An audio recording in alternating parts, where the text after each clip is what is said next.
Hey guys, Fourfinger here, and this might be the final update for this character because I'm pretty much done with the endgame. I have finished my main Atlas tree, Breach, Expedition, Arbiter and Ritual, and the only thing that's left is Simulacrum.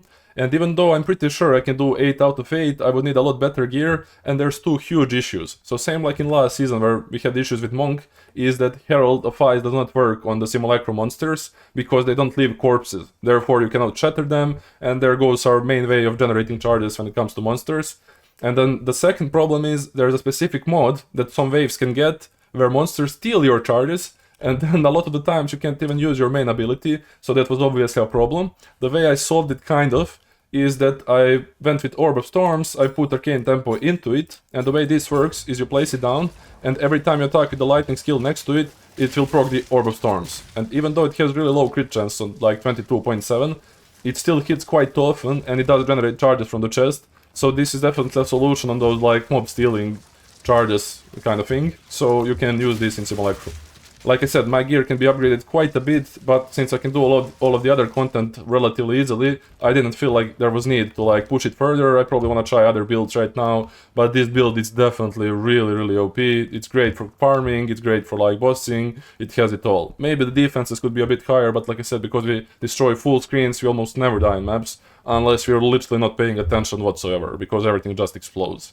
So with that being said, let's just go into how I farmed my currency and what was my Atlas strategies, and then I'll go into the final character changes. So when it comes to my Atlas, I was mostly farming Breach and Expedition, and both of those are amazing in week 1, because people still want Catalysts and Splinters to complete the Atlas, and then from the Expedition, people need logbooks, and you can also craft some really decent gear from the artifacts. When it comes to the points, I usually go for the quantity of Breach Splinters first, then Monster Density obviously. If you get lucky you can proc multiple of them, and this is really good like I said in week 1, but I'm probably gonna drop this eventually because Catalysts have been dropping in price, and then I would pick this node instead. You get more magic monsters, so it's probably gonna be better. When it comes to Expedition, you usually start with this node here, so you don't have to now place it in maps and worry about it. And then afterwards I would go for the logbooks, but as soon as logbooks start dropping off in price, that's where I unspec out of logbooks, and then I go for this side instead. So more runic monsters, more artifacts, and more exotic coinage. So all of those are really nice. And obviously more rares, which give additional currency, so that's always nice to have. For bosses, pretty straightforward. Quantity into Waystones, into Shrines, boss level, and then the Corruption. These can be really nice for farming, especially when you get like a lot of rare mobs that proc from these Coalescence Corruptions, so it's really cool. Nothing too crazy. You can also go for the Wisps. Wisps are kind of huge RNG. You can get those expensive unique charms that go for like 150 divines, but I wouldn't count on it, so they're like super jackpot kind of thing. Otherwise, I just love Shrines because you can get rarity, you can get speed. It just, you know, makes it farming faster, so overall it gives you more currency. Arbiter-wise, you obviously pick this first, then you go for the uniques, and then for the other ones it's nothing too crazy. Skill gems have been, and spirit gems have been really cheap this league because of that new unique box. This is decent if you get the perfect jeweler orb, that's always nice. And then I prefer to get the tablets instead of the anything else, so pretty straightforward here as well. When it comes to the ritual, I always go for the chance to get the audience with the king first, so you rush those 4 points here. Then you get the additional reroll, which is always nice. And then I usually go for this instead of the extra ritual, because most of the times you get 4 anyway. And because I have so many monsters in my maps, because I'm juicing them, I don't really need to have 4 in most of the cases. So having like less deferral costs really helps out a lot. So this is it when it comes to the main stuff. And here, if you only have 2 points, this is really good, because you drop Waystones that already have the annoyance, kind of like the instilled emotions on them, you know what I mean, right? When it comes to the main tree, I have tried the farming essences, and I farmed quite a lot of them, and they have been really nice early on as well, but a lot of people are farming this as well, so it's nothing crazy. Like K stuff is like 10x, then Chaos ones are decent, but like mana was like 1 or something, so it's okay. Nothing too crazy, I would say, it's just decent overall. Wisps, same thing as I said before, they can be like huge if you get lucky. Otherwise, they're kind of annoying to play around. Most of the times I one-shot rares anyway, so that they don't even have time to go inside them. So you kind of have to keep slowing down and wait for them. I'm not sure what I think about it, but I did try that tablet, new unique one, that gives all of the map bosses in the area to be influenced by wisps, and that's kind of cool. You get a lot of like high tier items, and if you get lucky, you can get some currency that way, but you have to like buy those unique ones, which are kind of expensive. So it is what it is. After a while, I pretty much tried Rogue Exiles, and there was a bug where you can get, let me just show you. I'm not sure if it's still in the game, it might be. But if you get the this one, Omen of Reinforcement, it doesn't work as it says. This, anytime you activate it, Rogue Exile is going to spawn somewhere close to you in like next 10 seconds in the map. So this pretty much guarantees that you get Rogue Exile every time you enter the map. I'm not sure if they fixed this, but a lot of people I heard farm the Rogue Exiles with the for the jewelry, and I heard they got so much from Mantis drops, but then I checked the trade site and saw like only 40 of them, so I was like, well, maybe that's not as good as I think it is, but I'm sure there's some good like rogue strategy going around that I don't know about. Obviously ritual stuff was nerfed because it was an exploit, and besides that everything else is kind of, you know, average. I don't know anything too crazy. I pretty much have the same skill tree as the Fabgun right now, not skill tree, Atlas tree, because I think he does have the best idea. He gets a lot of the rare monsters, he gets the quantity of face stones here, tablets and stuff like that, you know, he just juices the maps a lot instead of going for specific content, so this worked out for me as well. So yeah, that's pretty much it for my Atlas, and then let's cover the final changes on my character. Regarding my skill setup, I don't think I've changed too much. I'm still running Pinpoint, Bullseye, Primal, Conk, and I did put in the blind side, and the reason I did this is I don't think this accounts for the evasion on the pinnacle bosses, so I just want to make sure I have 100% crit, and obviously having more crit damage bonus is always nice. So we do blind with stuff on the tree which is called Blinding Strike. Even though this is 10%, we hit like crazy amounts of time per second, so this is pretty much always up, so that's why I really like this node, support. Galvanic Shard wise, I don't think I changed anything, same as before. More attack speed means we proc it more often, these two consume the charges, and faster reload, exposure for minus 20 res on the boss, obviously straightforward. We did add the Ripwire Ballista, mostly for Font of Rage. Every time you place it down, it generates rage, which increases your damage, so obviously this is really nice. Ancestral Urgency, just so you place it faster, so you don't have to wait 10 seconds for it to be put down, really nice. You can also scale the level if you want and get more supports in, but I don't think it's necessary. Like I said, I'm already farming stuff. It's just minimaxing at this point if you want to. Hypothermia, Persistence, Heightened Curse, Cursed Ground, same as before. Sniper Mark for the Profusion and Arcane Tempo, which you can switch, like I said, for Orb of Storms or Simulacrums. Shield Charge with Ingenuity, we can spam it faster. Although I might get Blink as well, and then put Ingenuity in that instead. Blink is nice on weapon switch, so you get that cooldown recover your shield, and then you can blink quite often.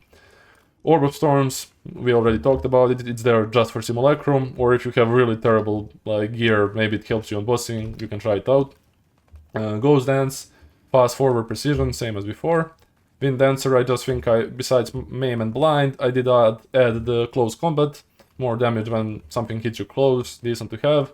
And obviously Herald got some changes. Magnified Effect plus Reach give you crazy amounts of area of effect, and we don't really care about the chance to hit because it's always 100%, we really don't mind, it can't be evaded.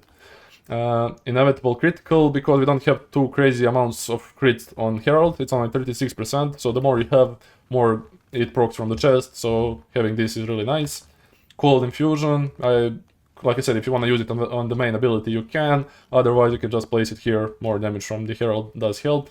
And Charm Bounty, so I never run out of my charms. I'm never frozen, stunned, nor slowed. So really good overall. So that's pretty much it for my current skill setup. Let's go into the gear. So gear-wise, I don't think I've changed much since day 3, honestly. I think I had this weapon pretty early on. It's really good, but it can obviously be a lot better. But really nice. Helmet, same stuff. This can be a lot better. Helmet is really important. More energy shield you get, more evasion you get from this as well, so it's really good defense-wise. So I might buy a better helmet if I decide to keep playing this, so that's an upgrade. This thing has all the useful mods, but a lot of them are not like high tiers. Like lightning and fire res could be higher, accuracy could be way higher, but overall it's nice because, like I said, everything is useful here. So that's okay. I am still running the same chest with 30% chance to gain power charges. I am running Devastation right now as an anoint.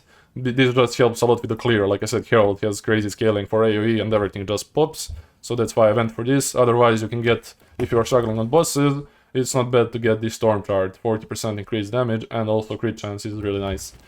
Pole Circling, I got one with rarity, that's why I removed the rarity rabbit, I think, talismans, so that's pretty much the same thing. And yeah, this is pretty much our main clearing unique. Gloves are also the same, they can be decently better both defense-wise, and the suffix could be a little bit stronger, but for now it's, it does the job, it gets the job done, that's all that matters.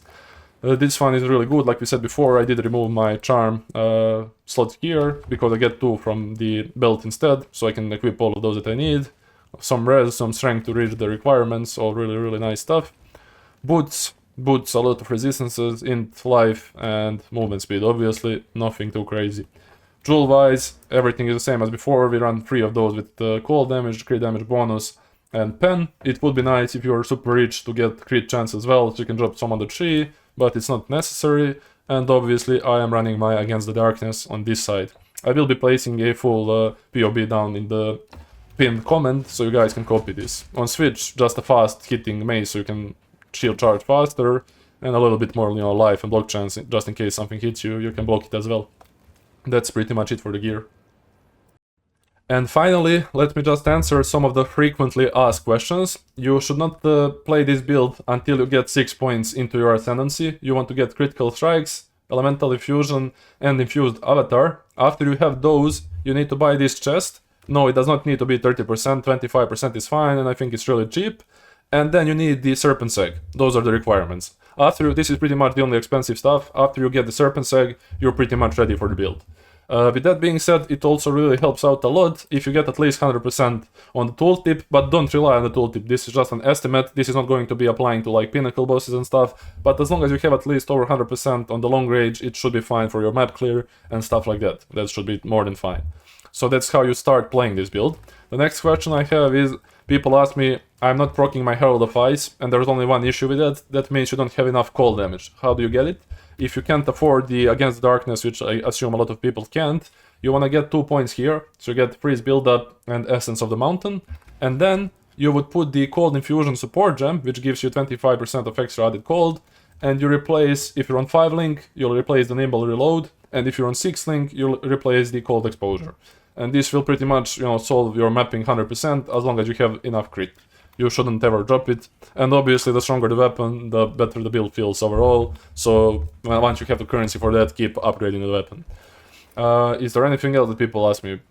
I don't think so. So obviously, we use the Infuse Weapon to generate charges, we use Galvanic to consume them, Sniper Mark starts the loop on bosses, while Herald starts it on map, and that's pretty much all when it comes to the build. If you have some extra questions, like I said before, hop into Discord. If for any reason your build is not functioning, I'll be happy to help once I get the time. And thank you for watching, guys. Hopefully you did like the build, hopefully you guys cleared the content as well, and I'll see you guys in the next one.